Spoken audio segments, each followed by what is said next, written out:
चलिए साथियों, स्टार्ट करते हैं क्लास 9 का संख्या पद्धति प्रश्नावली 1.1। इसका हम पिछले पार्ट में डिस्कस किए थे।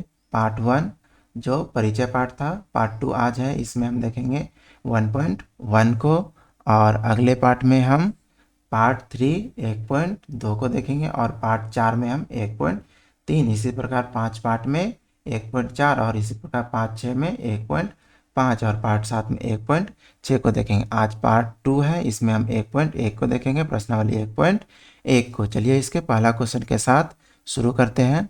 पहला क्वेश्चन है, क्या शून्य एक परिमेय संख्या है? क्या इसे आप p बटा q के रूप में लिख सकते हैं, जहां p और q क्या है, पूर्णांक है, जबकि q बराबर 0 नहीं लेना है आपको।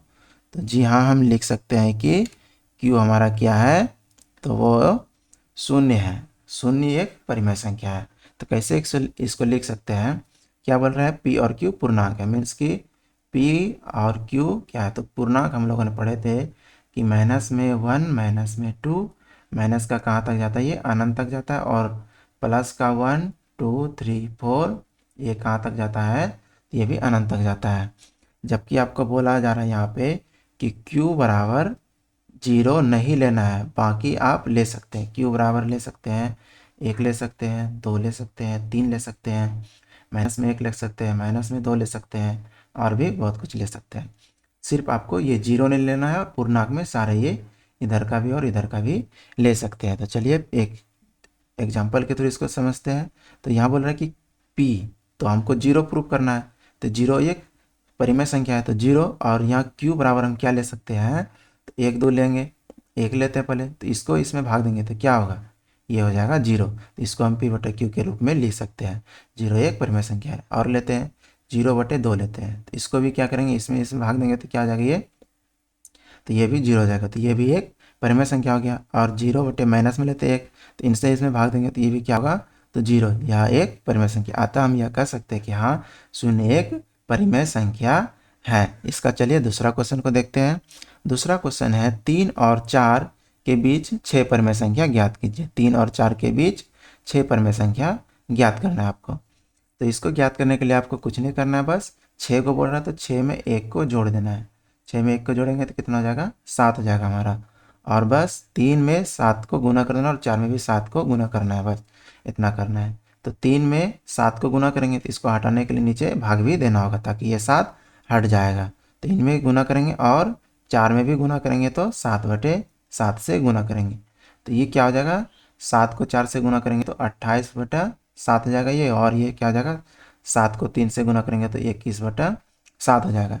बस इनके बीच में आपको परिमेय संख्या लिखना है, तो इनके बीच में लिख देते हैं।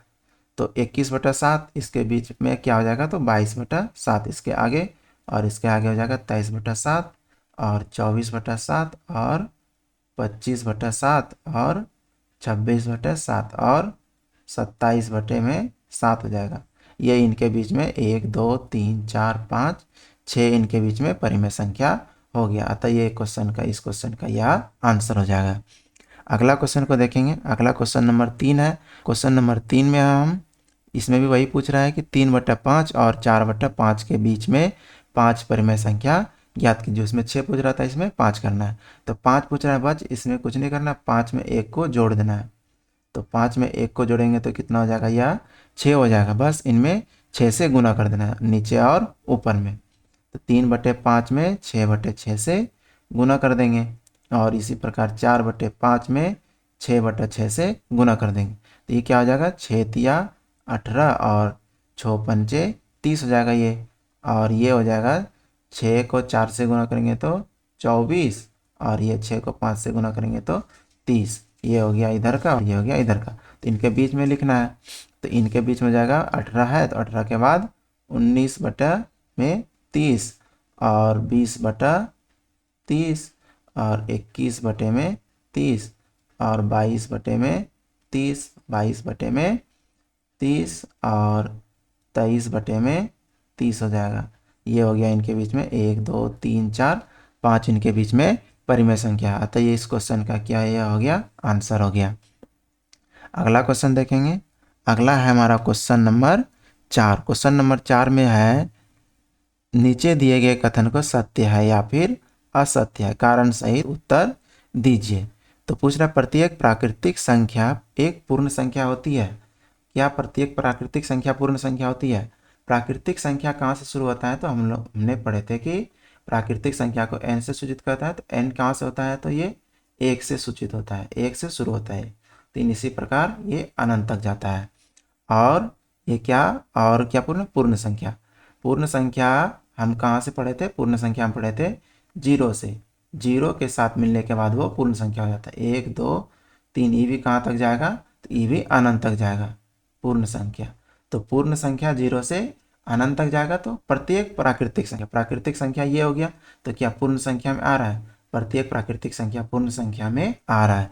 अतः यह कथन क्या हो जाएगा? यह कथन सत्य है। यह कथन हमारा क्या है? सत्य है। अगला है प्रत्येक पूर्णांक संख्या एक पूर्ण संख्या है। प्रत्येक पूर्णांक संख्या पूर्ण संख्या है। तो पूर्णांक में हम लोगों ने क्या पढ़ा था कि पूर्णांक में पढ़े थे कि 3/4 √3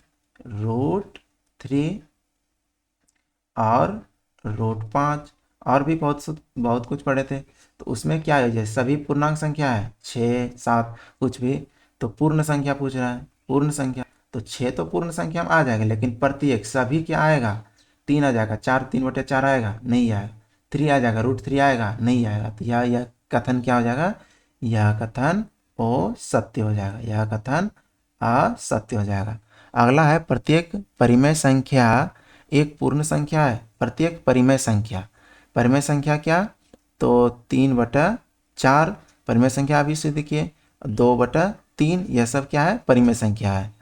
तो ये क्या पूर्ण संख्या होगा? परिमेय संख्या पूर्ण संख्या होगा। पूर्ण संख्या क्या है? 1 2 3 4 अनंत तक जाएगा। तो 2 पूर्ण संख्या हो जाएगा, लेकिन 2/3 पूर्ण संख्या नहीं हो जाएगा। अतः यह भी कथन क्या हो जाएगा? यह भी हमारा कथन असत्य हो जाएगा। चलिए इसमें हम प्रश्नावली 1.1 को देखें। अगले पार्ट में हम पार्ट 2 में प्रश्नावली 1.2 को देखेंगे। यदि यह वीडियो आपको पसंद आ रहा है तो इसे लाइक करें और अपने दोस्तों को भी बताएं कि यहाँ पे इस प्रकार के क्वेश्चन सोल्व हो रहे हैं। मिलेंगे नेक्स्ट वीडियो में, तब तक के लिए जय हिंद।